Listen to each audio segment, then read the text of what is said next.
set look the same. Weekly, they're coming in, and you're saying to yourself, you're getting consistent now. I mean, you'll still make your errors, Yeah. but they're not rep by rep. I consider them intermediate. I change their programming. There is less positional stuff, and we do focus on loading a little bit more. Their workouts might extend a little bit longer, you know. I will say between the beginner and my intermediate, I definitely like them to use variety. Of course, I definitely throw in Metcons with them. Okay. I just think that what it does for them early on is just, body control. Conditioning is always great in every sport. Yeah. Plus, it will change. It'll change them from, the monotony of the same lifts frequently. I mean, because they're specializing. Right. Intermediate, then, for me, when they get there, I think are consistent at weights up to about 83%. When I see an intermediate, I consider them such that about 85%, 88%, they start changing stuff around again. Okay. You probably heard this complaint, coach, man, my technique's good, but right when I get to 90%, it all falls apart. Yeah. Oh yeah. Yeah. Well, you're an intermediate then. Yeah. You're not there yet. And we address those things. We still do some positional stuff. I love block work. And I find that they are advanced from that and become, for me, advanced when they will attempt a 1 rep max and look the exact same, even if they fail. Yeah. They still approach it the same way. When I see an athlete does that, I consider them advanced. And for me, that is completely irrespective of how much they can lift. Yeah. So I don't care if someone comes in naturally strong and makes it to the American Open B session the first time ever. I mean, that's wonderful. That's strong. I'd like to keep that person. Yeah. But they may still, in my eyes, be an intermediate lifter. They're not advanced yet because in other words, basically, I judge levels of athletes based on their ability to control various loads. Yeah. Yeah.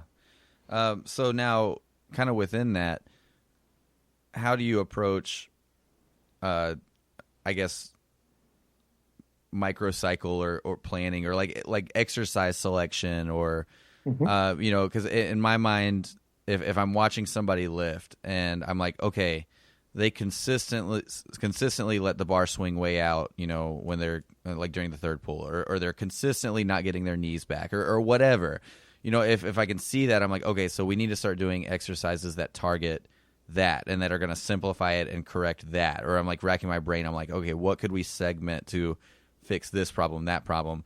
So, I mean, I'm assuming that is like, a part of it, but what's kind of like your thought process with an individual and exercise selection? Actually, really easy. I understand how confusing that could be for newer coaches, but it's pretty simple. So to answer your question, I'll start with this statement. I get this question a lot. People ask me, do I individualize all my athletes? They could not afford it if I were to do that, man. I don't even think there's enough time in a given day to do such a thing. So I can't. It's just not practical. But I do program templates for the groups, right? So what I will do is I will write one workout cycle, say 9 weeks in this example, and then I create a 2-a-day version of the same thing I've already written.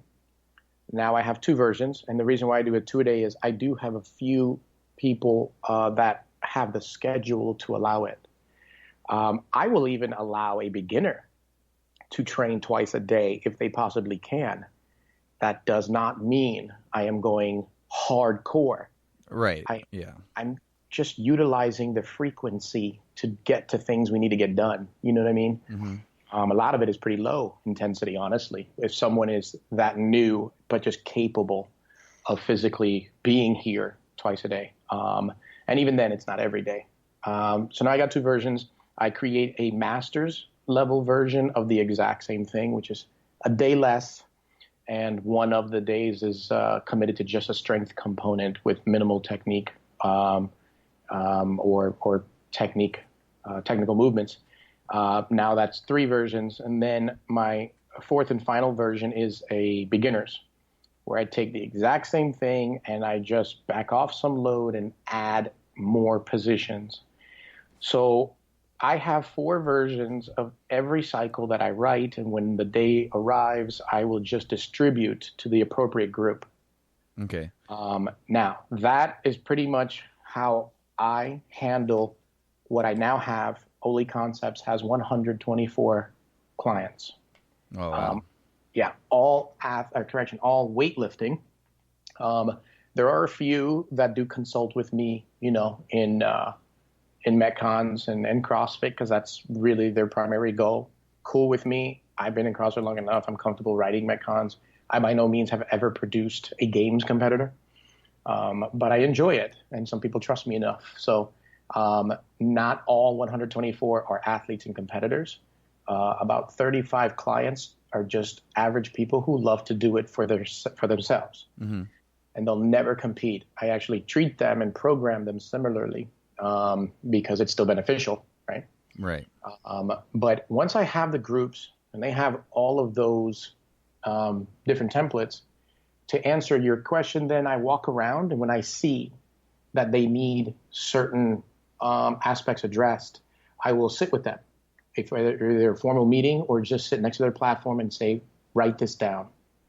They'll take notes, and I will adjust training, not so much on a week by week, but I will say, from now on, every time you see your program prescribed a power snatch, as an example, I want you to convert it into block, full snatch, focusing on the following. And they'll do that, and I will give them either an RPE format where they're just going to a heavy triple or double based on feel, mm-hmm. Or I'll give them actual reps and sets. And I will do that for them. And now I'm not only empowering them, but I'm holding them accountable to modify based on how I have asked them to modify. And that is how I solve the problem of individualizing everyone. Okay. That's awesome. Like, I don't know any way that you could manage over 100 people otherwise. Nope.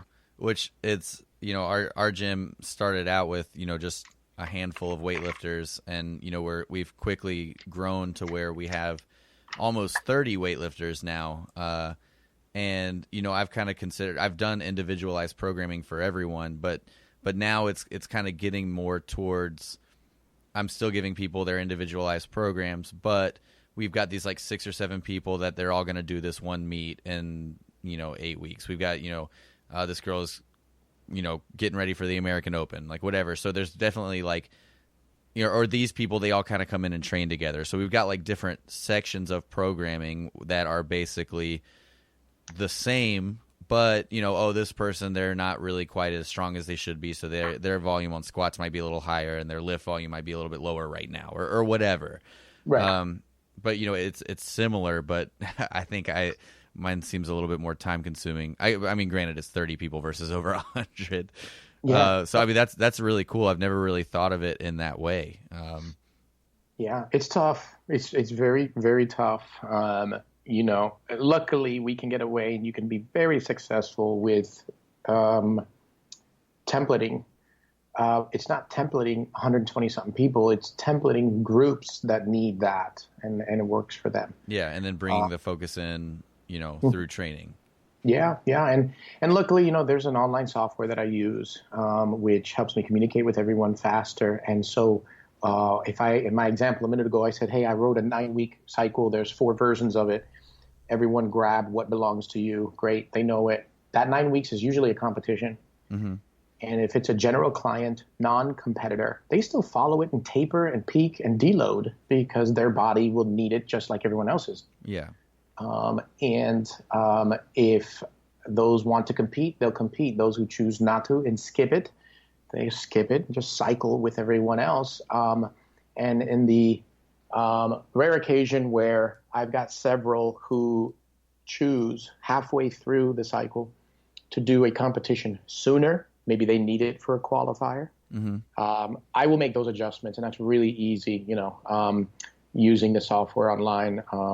I just pretty much cut, paste, shift around, and I just resort the weeks to allow them to taper appropriately. Yeah. Now, one thing I kind of want to go back to something that you said about your master's programming. If I remember correctly, I jotted it down when you said it, but you said that your master's template generally has one day that's less technique driven, more strength driven, and it also generally has one less day per week, so less overall training volume. What's your main reasoning for that extra strength work? Is it just from the fact that, as you get older, you are losing some strength, so you're just trying to put, I guess, more into that bank account to draw from, or, what's your thought process with, taking away that technique day? Yeah. So here's my rationale behind it. And I'll preface by saying the 35 to 40 age bracket of masters that I have, they usually don't like my master's program. They prefer to use what everyone else does. So the majority of them actually follow 5 days a week, my normal. But because some of them can handle it just fine, so I allow them to. It's okay. For all the other masters who either can't handle it or my older ones, my rationale is this: one less day of training at their age allows for better recovery and optimizing the days that they do train. You just got to convince them that that is the physically smart thing to do. Yeah. Because their mind, and I'm 39, so I'm talking as one of them. Your mind can do more and believe more than what your body is capable of until it's too late. Yeah. So that is the rationale behind the one less day. As far as the remaining 4 days of training, which is what's left in my program, I do day one will be a snatch and snatch related everything with squats as necessary and accessories. The next day would be clean and jerk and all things related to clean and jerk, and again, if necessary, squats and the accessories. That third day is where it's primarily strength, pulls, squats, overhead, remedial stuff. I don't care if they have bro sesh and body build. That's cool. Yeah. That gives them a break from the high impact of the technical movements, right? I'm gauging that by age, they don't usually need so much technical, and they're able to maintain a great deal of strength, because of this day that's inserted, changes things up a little bit, gives, from just that dynamic ballistic nature of Olympic lifting, gives them a bit of a break, yet they're training. The fourth and final day will be both lifts, snatch and clean and jerk. It's not always intense, but they're present. Maybe I focus and give more sets on snatch, then clean and jerk. Maybe I flip it around a little bit on that. Because in a 4-day period, they are getting exposed still, snatching twice, clean and jerking twice, a ton of strength, with yet another extra day off a week. I have seen really, really good results with that. And after trying it out and having a few guinea pigs in here, it's worked, and I've kept it. Yeah, that's awesome. It seems to be a very cool approach. Yeah.